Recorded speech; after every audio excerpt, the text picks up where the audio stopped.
Class 8. Once again, welcome back to your biology online class. Assalamu alaikum wa rahmatullahi wa barakatuhu.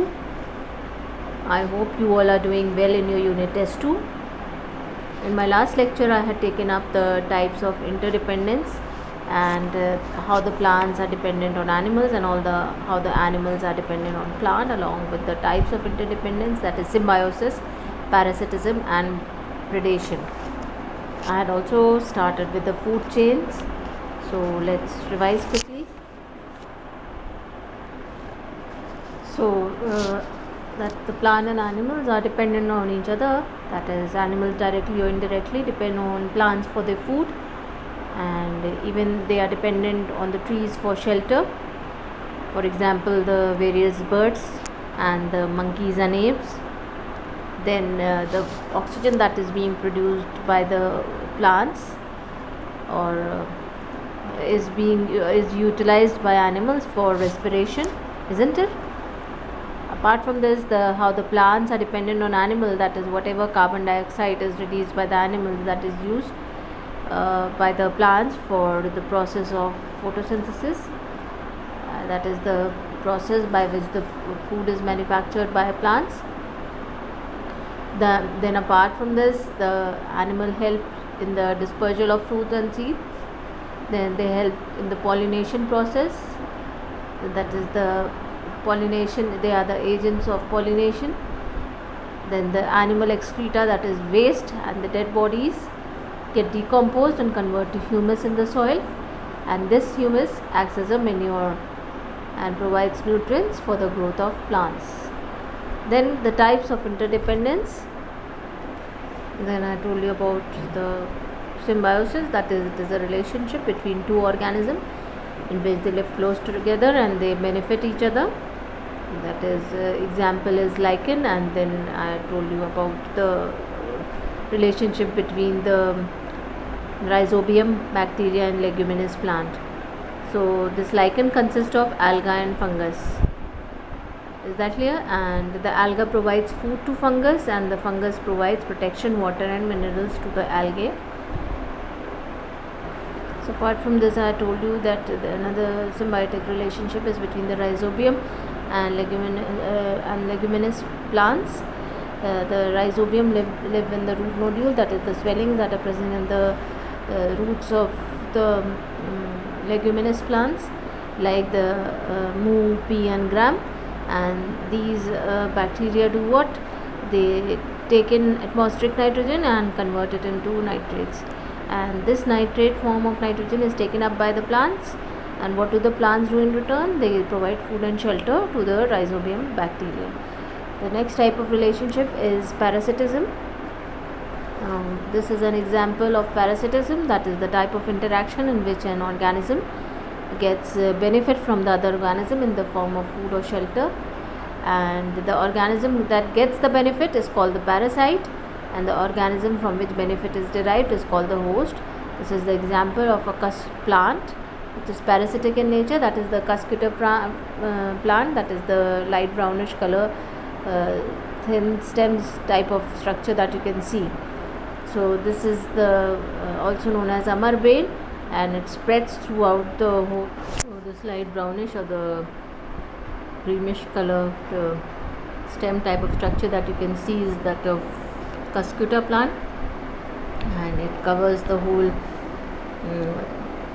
green plant, and healthy green plant, and absorbs all the nutrition from there, that all the food that has been manufactured by the green plant is absorbed by this particular non-green plant.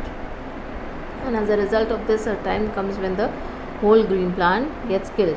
Other examples of parasitism are head lice, which lives on the human heads and it sucks blood. Or another example is tapeworm living in the intestine of man, which can have very deleterious results or deleterious effects that can damage the body of the human being. We have another kind of interdependence, that is predation, and in this type of interaction, a larger organism attacks, kills and feeds on a small organism. The organism that attacks is called the predator, called the predator, and the organism that gets killed is called the prey, P-R-E-Y, prey. So we can say that all the carnivores except the scavengers, that is who feed on the dead animals, are called predators. Example, a lion, tiger and leopard. So there are many examples of the predators you can see in this picture. And how is the flow of energy taking place? Now the energy flow is shown in the picture. That is, the sun is the ultimate source of energy on earth, we all know this, and that energy is called as the solar energy. And all the plants and animals are dependent on it directly or indirectly. So plants are dependent on it directly, that is, they utilize it for manufacturing their food or preparing their food. And the animals, although they cannot utilize the solar energy, but they take in energy through the plants which have absorbed the solar energy and prepared the food. Then in turn these herbivores are eaten by the primary carnivores, and then the secondary carnivores, and then finally the decomposers, and the raw materials that are produced by decomposition are again returned back to the soil, which is absorbed by the plants again. So the cycle of the energy flow continues. Then is the food chain. I told you that a series of organisms linked together by the process of eating, and being eaten for food is called a food chain. This is the simplest example, that is, a rat eats the corn, and this rat is in turn eaten by the owl.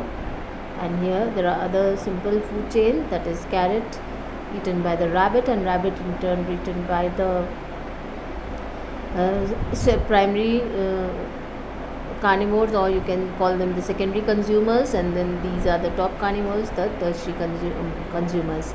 And again, this is the other kind, this is the third kind of food chain. So in all these, what can we see? That the producer is eaten by primary consumer, and then primary consumer are eaten by secondary consumers. Finally, the secondary consumer eaten by the tertiary consumer, or the top consumers, the top carnivores. Is it clear? So these are the examples of the food chain that we had discussed. I told you that if any one member of the food chain is affected, then the whole food chain gets disturbed. So in a food chain, transfer of energy takes place from one organism to another in the form of food. Now this flow of energy in a food chain is called energy flow, as I had shown you in the diagram just now. And each level is called a trophic level. Is it clear? So I have told you that the flow of energy in a food chain is called energy flow, as I had shown you in the previous diagram, and each level is called a trophic level. So this is the first trophic level, then the second trophic level, the third trophic level, the fourth and the fifth. That is, the first trophic level is the green plants or producers, and the trophic level 2, that is herbivorous or plant eaters, are the primary consumers. Is it clear? Then the trophic level 3, that is the primary carnivores or the secondary consumers. Then trophic level 4, secondary carnivores or the tertiary consumers. And the trophic level 5 are the top carnivores, that is quaternary consumers. Is it clear?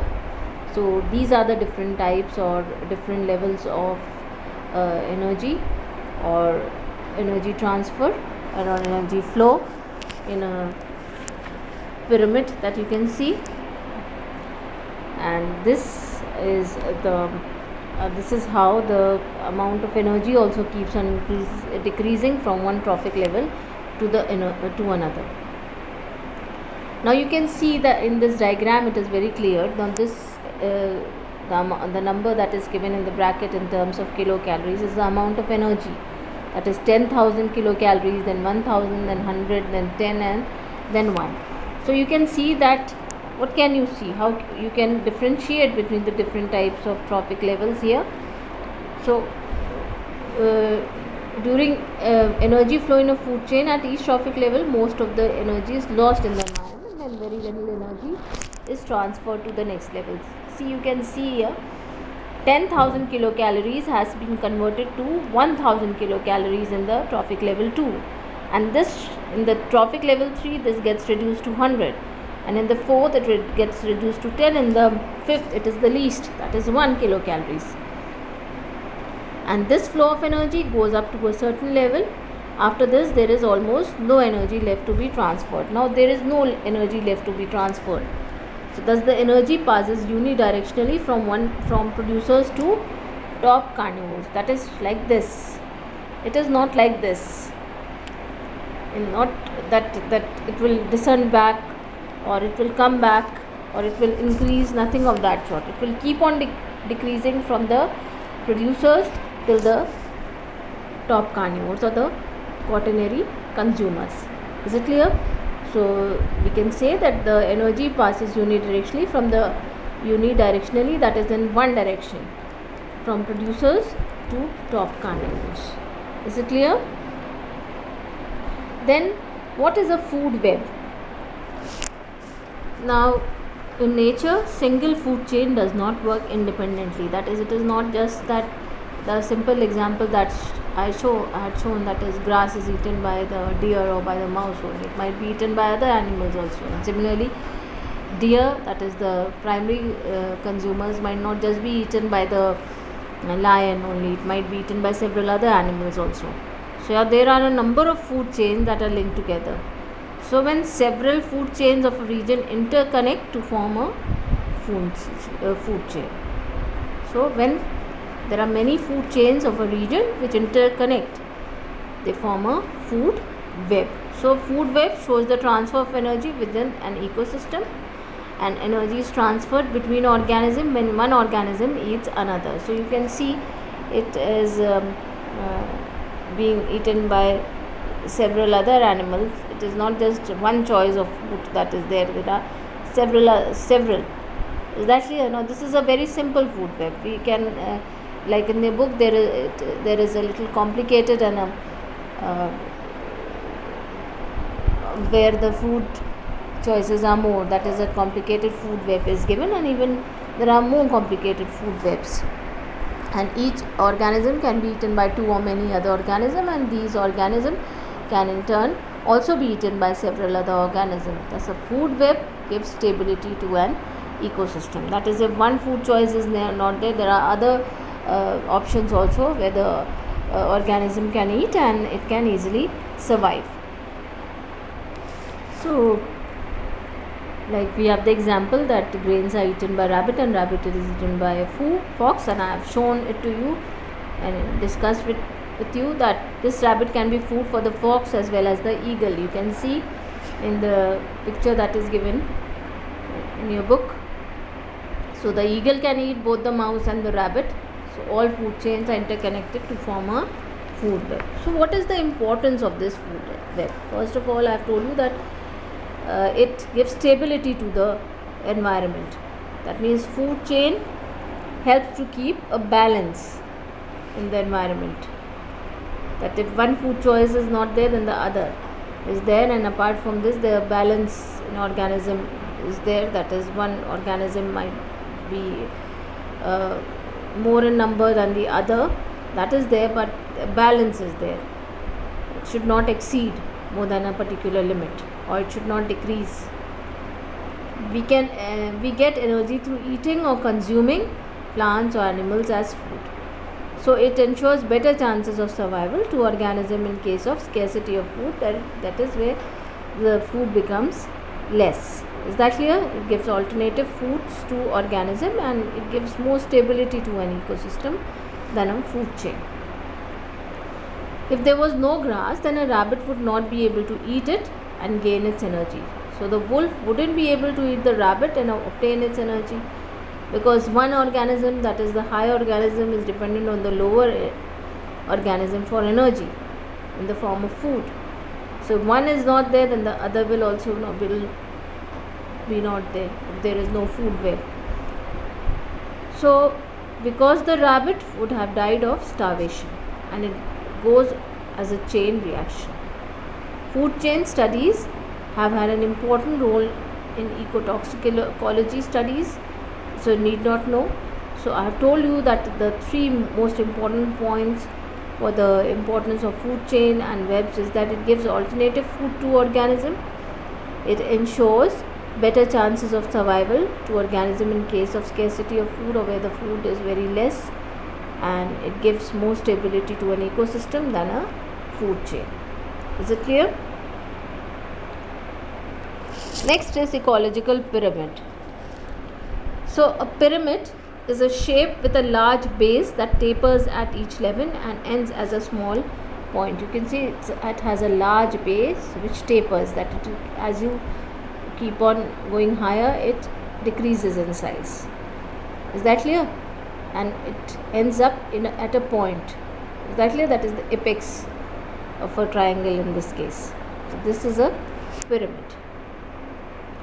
So what is an ecological pyramid? A graphical representation of the trophic structure ecosystem.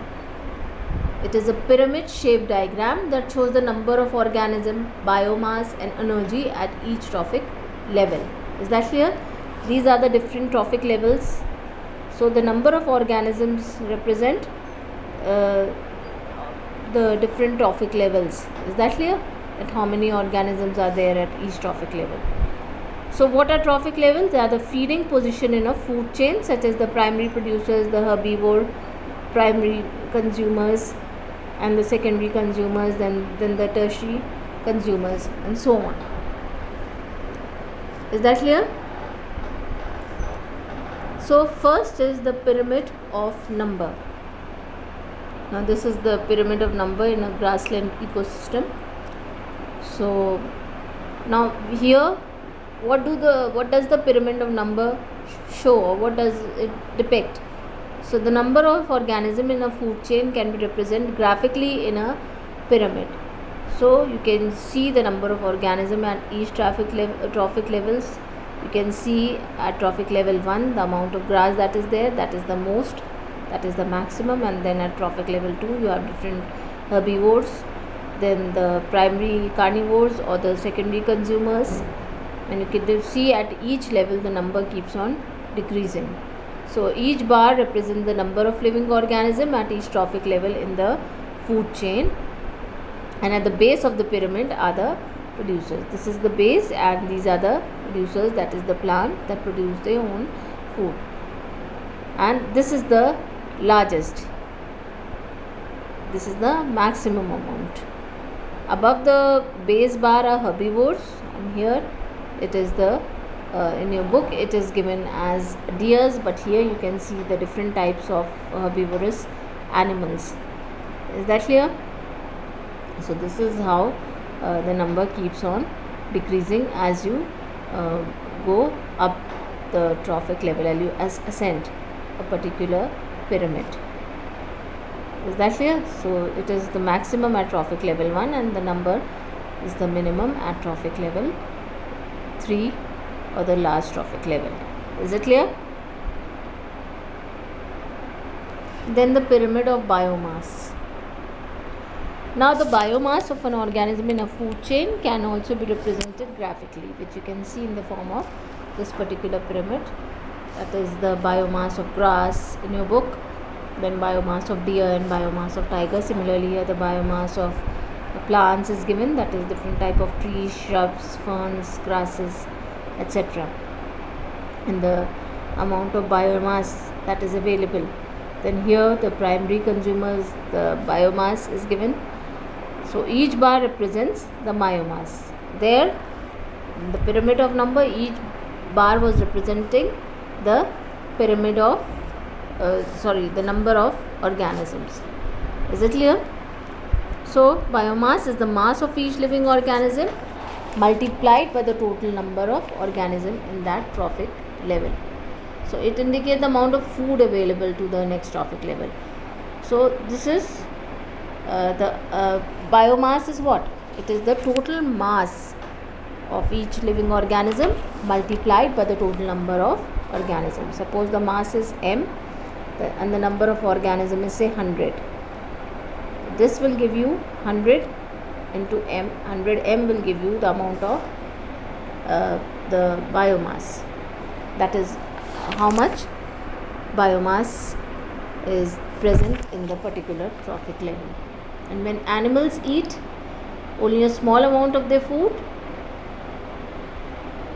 is converted into new tissue, that is the food for next trophic level. Therefore, at each trophic, less biomass is transferred. You can see this is also here at the base, this is the most, and here it is the least. Is it clear? So the biomass in each trophic level is less than the biomass at trophic level below. So when you compare this keeps on decreasing. This is increasing, and when you go up, as you go higher, keeps on decreasing. The biomass keeps on decreasing. Is it clear? At the base are the producers that have the maximum biomass, and here it is the various plants, and in the book it is grass. The next bar has herbivores that have less biomass than producers, and at the top are the carnivores that have the least biomass. Is it clear? So biomass also keeps on decreasing with the increase in the trophic level. This is the biomass, pyramid of biomass. Now let's discuss the exercise on page number 48. So first one, that is, animals are dependent on plants for what? For carbon dioxide, nitrogen, oxygen, or both A and B. It is yes, for oxygen, right? This is the answer. Next is, plants are not dependent on animals for carbon dioxide, pollination and dispersal of seed, nutrients in soil, and food. Yes, it is food. Then which of the following shows symbiosis? Algae and fungi, and rhizobium and leguminous plants, plasmodium and mosquito, both A and B. It is rhizobium and leguminous plants, because if it would have been lichen over here, then we would have taken it. So relationship between algae and fungi, or we cannot say algae and fungi separately, right? Which of the following parasite lives inside the human body?